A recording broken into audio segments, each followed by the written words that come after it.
Hello everyone, welcome back. किसका सपना नहीं होता है आईएएस या आईपीएस बन जाना, लेकिन इन सपनों को पूरा कोई कोई ही कर पाता है। आज की वीडियो में हम बात करने वाले हैं IAS Indian administrative services, IPS Indian police services और इनके जो की डिफरेंसेस होते हैं इनके बारे में। क्योंकि सतही तौर पे तो हमें पता होता है कि जो आईएएस ऑफिसर्स होते हैं वो कौन होते हैं, जो आईपीएस ऑफिसर्स होते हैं वो कौन होते हैं, लेकिन हमें इनके डिफरेंसेस के बारे में पता नहीं होता, जो कि जानना और समझना हम सभी लोगों के लिए आवश्यक है। इस वीडियो से ये भी कन्फ्यूज़न क्लियर हो जाएगा कि ये जो आईएएस और आईपीएस के बीच में जो तनातनी चलता रहता है कि हम बड़े, ये भी कन्फ्यूज़न दूर हो जाएगा। भारत में आईएएस और आईपीएस ये दोनों सबसे बड़ी नौकरियां मानी जाती हैं और सबसे चैलेंजिंग भी मानी जाती हैं, क्योंकि ये नौकरियां सिर्फ पावर और पोजीशन ही नहीं लाती, बल्कि देश और समाज के प्रति कर्तव्य और जिम्मेदारी का एहसास भी लेके आती हैं। आईएएस और आईपीएस बनने के लिए सिविल सर्विसेज एग्जामिनेशन को क्वालिफाई करना होता है, जो कि union public service commission UPSC के द्वारा कराया जाता है। जो लोग इसमें टॉप रैंक होल्डर्स होते हैं उनको आईएएस दिया जाता है, और जो आईएएस के बाद वाले होते हैं उन्हें आईपीएस में सिलेक्शन किया जाता है। सिविल सर्विसेज एग्जामिनेशन भारत का सबसे मुश्किल और कठिन एग्जामिनेशन माना जाता है, जिसको यूपीएससी 3 चरण में लेता है। एक होता है प्रिलिमिनरी, फिर मेंस होता है और उसके बाद से होता है इंटरव्यू, जिसके माध्यम से बहुत सारे ऑफिशियल्स को रिक्रूट किया जाता है, जैसे कि आईएएस, आईपीएस, उसके बाद से आईएफएस होते हैं, आईईएस होते हैं, आईआरएस होते हैं, एट्सेट्रा एट्सेट्रा। चलिए अब बात कर लेते हैं आईएएस के बारे में।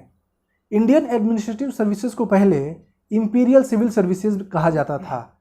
Indian administrative services all India services का ब्यूरोक्रेटिक विंग होता है। आईएएस बनने के लिए किसी व्यक्ति को न सिर्फ सिविल सर्विसेज एग्जामिनेशन क्वालिफाई करना होता है, बल्कि इसमें टॉप की रैंक भी लानी होती है, जो कि यूपीएससी के द्वारा हर साल कंडक्ट करवाया जाता है। जब एक कैंडिडेट आईएएस क्वालिफाई कर लेता है तो उसको ट्रेनिंग के बाद सबसे पहले सब डिविजनल मजिस्ट्रेट के रूप में अपॉइंट किया जाता है प्रोबेशन पीरियड के लिए, और उसके बाद से उसको डीएम यानी डिस्ट्रिक्ट मजिस्ट्रेट और कलेक्टर के लिए अपॉइंट कर दिया जाता है। कुछ सालों तक डीएम और कलेक्टर के रूप में सर्विस देने के पश्चात जो ऑफिसर होता है वो डिविजनल कमिश्नर का चार्ज ले लेता है, और ये जो डिविजनल कमिश्नर होता है वो पूरे स्टेट डिवीज़न का हेड होता है। आईएएस ऑफिसर के लिए जो सबसे बड़ी पोस्ट होती है वो होती है सेंट्रल गवर्नमेंट में जॉइंट सेक्रेटरी, उसके बाद एडिशनल सेक्रेटरी, उसके आगे सेक्रेटरी, और जो टॉप मोस्ट पोस्ट होती है वो होती है कैबिनेट सेक्रेटरी की। एक आईएएस ऑफिसर की जो ड्यूटी होती है वो होती है पब्लिक एडमिनिस्ट्रेशन की, पॉलिसी फॉर्मुलेशन की, पॉलिसी के इम्प्लीमेंटेशन की और सेक्रेटेरियल गवर्नेंस की होती है। एक आईएएस ऑफिसर रेवेन्यू को कलेक्ट करने के लिए भी रिस्पॉन्सिबल होता है और कोजाई जुडिशियल ऑफिसर भी होता है, यानी कि रेवेन्यू से रिगार्डिंग कोई भी अगर मैटर होता है तो एक जज की भूमिका में वो उस मैटर का सेटलमेंट भी करता है और डिसाइड भी कर सकता है। एक आईएएस ऑफिसर की ड्यूटी में सेंटर और स्टेट गवर्नमेंट के द्वारा बनाए गए जो भी पॉलिसीज़ होती हैं उनका इम्प्लीमेंटेशन भी होता है। अब बात करते हैं आईपीएस के बारे में। इंडियन पुलिस सर्विस को पहले इंडियन इंपीरियल सर्विसेज भी कहा जाता था। जो आईपीएस ऑफिसर्स होते हैं वो इंडियन पुलिस के टॉप रैंक्ड ऑफिसर्स होते हैं। जो भी इंडियन इंटेलिजेंस एजेंसीज हैं उनको लीड एक आईपीएस ऑफिसर ही करता है, जैसे कि बीएसएफ हो गया, बॉर्डर सिक्योरिटी फोर्सेस हो गया, सीआरपीएफ हो गया, आईबी हो गया, रॉ हो गया। इन सारी एजेंसीज इंक्लूडिंग सीबीआई को एक आईपीएस ऑफिसर ही लीड करता है। एक आईपीएस ऑफिसर की basic duty law enforcement, public order, crime investigation और सिक्योरिटी इंटेलिजेंस की होती है।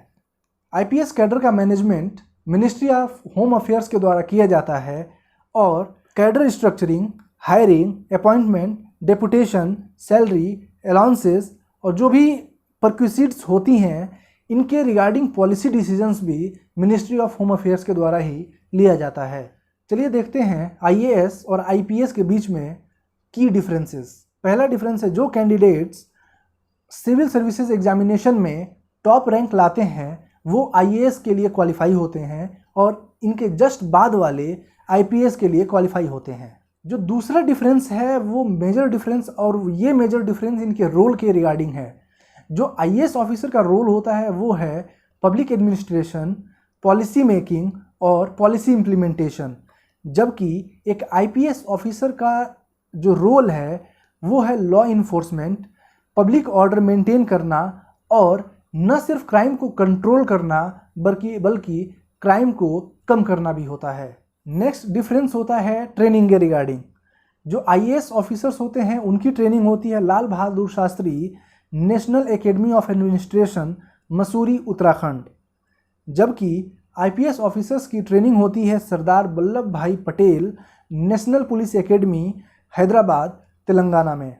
नेक्स्ट जो डिफरेंस है वो है इनके वर्क प्लेस के बारे में, यानी डिपार्टमेंट के बारे में जहाँ ये काम करते हैं। तो आईएएस ऑफिसर्स होते हैं वो बहुत सारे गवर्नमेंट डिपार्टमेंट में और मिनिस्ट्रीज़ में काम करते हैं, जबकि आईपीएस ऑफिसर्स सिर्फ और सिर्फ पुलिस डिपार्टमेंट में ही काम करते हैं। नेक्स्ट डिफरेंस है वो ये कि एक पर्टिकुलर एरिया में कितने आईएएस या आईपीएस ऑफिसर्स अपॉइंट किए जा सकते हैं। तो एक किसी डेजिग्नेटेड एरिया में सिर्फ एक ही आईएएस ऑफिसर नियुक्त किया जा सकता है, जबकि सिचुएशन के हिसाब से एक पर्टिकुलर एरिया में एक से अधिक आईपीएस ऑफिसर्स अपॉइंट किए जा सकते हैं। अगर हम एग्जांपल लें तो किसी डिस्ट्रिक्ट में डीएम सिर्फ एक ही होता है, जबकि एसपी और एसएसपी दोनों ही आईपीएस ऑफिसर्स होते हैं। अगर बात करें सैलरी की, तो जो आईएएस ऑफिसर्स होते हैं उनकी सैलरी कंपैरेटिवली हाई होती है और आईपीएस ऑफिसर्स की सैलरी आईएएस के कंपैरिजन में थोड़ी सी कम होती है। अगर हम इनके रैंकिंग की बात करें तो हायरार्की में आईएएस ऑफिसर्स थोड़े से अपर लेवल पे स्टैंड करते हैं और जो आईपीएस ऑफिसर्स होते हैं वो थोड़े से लोअर साइड पे स्टैंड करते हैं। जो नेक्स्ट डिफरेंस है वो ये है कि एक आईएएस ऑफिसर आईपीएस ऑफिसर से सुपीरियर होता है और आईपीएस ऑफिसर जो होता है वो आईएएस ऑफिसर को रिपोर्ट करता है। अगर हम एग्जांपल लें तो अगर किसी डिस्ट्रिक्ट में गोली चलाने का आदेश लेना होगा तो वो सिर्फ और सिर्फ डीएम साहब ही देंगे। एक एसपी साहब यानी सुपरिटेंडेंट ऑफ पुलिस गोली चलाने का आदेश नहीं दे सकते हैं। अगर बात करें एलिजिबिलिटी क्राइटेरिया के लिए तो दोनों पोजीशन के लिए सेम एलिजिबिलिटी क्राइटेरिया यानी योग्यता सेम चाहिए होती है। पहली योग्यता आप भारत के नागरिक हों, दूसरा आप ग्रेजुएट हों किसी रिकॉग्नाइज्ड यूनिवर्सिटी से, और थर्ड होता है कि आप 21 साल की उम्र पार कर चुके हैं या पूरा कर चुके हैं। अगर हम इस पूरे टॉपिक को समराइज़ करें तो ये कहेंगे कि एक आईएएस और आईपीएस ऑफिसर का जो सिलेक्शन प्रोसेस है बिल्कुल सेम है, यानी कि सिविल सर्विसेज एग्जामिनेशन दोनों को क्वालिफाई करना पड़ता है जो यूपीएससी के द्वारा हर साल कंडक्ट करवाया जाता है। उसमें जो लोग टॉप रैंक होल्डर होते हैं उनको आईएएस असाइन किया जाता है और जो उनके बाद वाले होते हैं उन्हें आईपीएस डेजिग्नेट किया जाता है। बहुत सारे ऐसे भी रैंक होल्डर्स होते हैं जो आईएएस के लिए क्वालिफाइड होते हैं लेकिन आईपीएस प्रीफर करते हैं।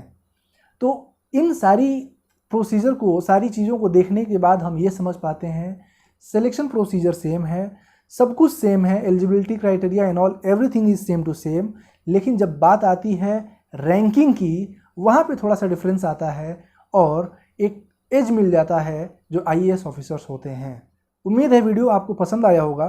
वीडियो को लाइक करिए, चैनल को सब्सक्राइब करिए और जुड़े रहिए हमारे साथ इसी तरह के फर्दर अपडेट्स के लिए।